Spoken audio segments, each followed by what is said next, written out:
Hello, Benjies 1, 2 and 3, and welcome back after the Easter holiday. I am Ruxi, and today I am going to teach you something new about names.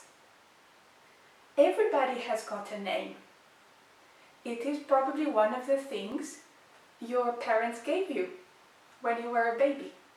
And it is also the first thing you ask a person when you meet him or her for the first time.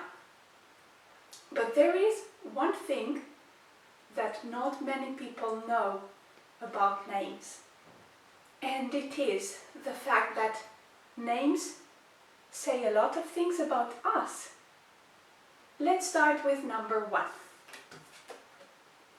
Number one. Names can say if we are a boy or a girl. Take a look.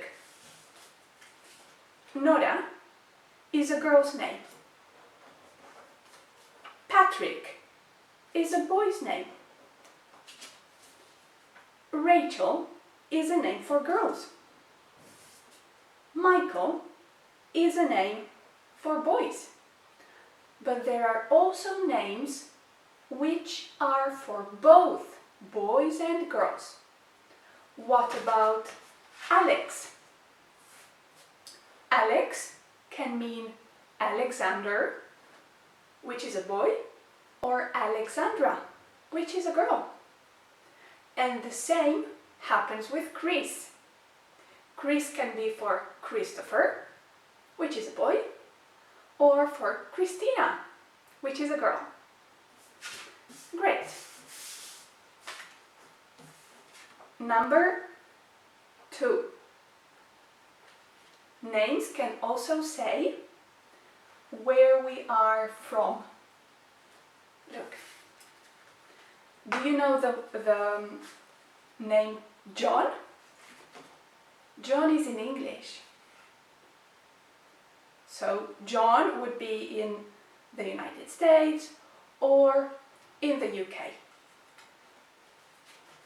But in Spain or in Spanish you say Juan.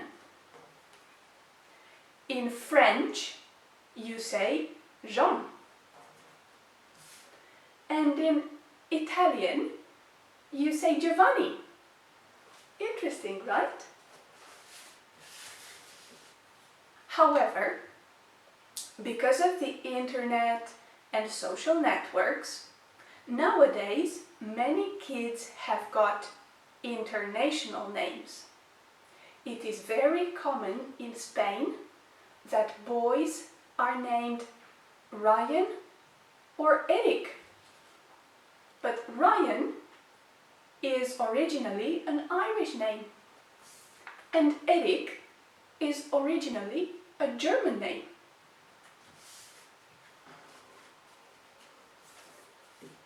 Number three.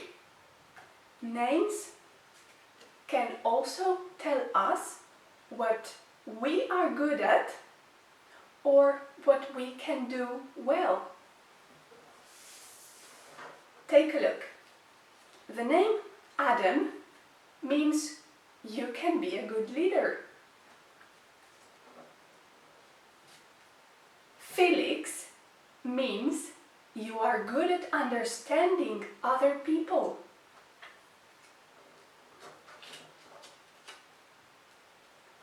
Elsa means you can be very responsible.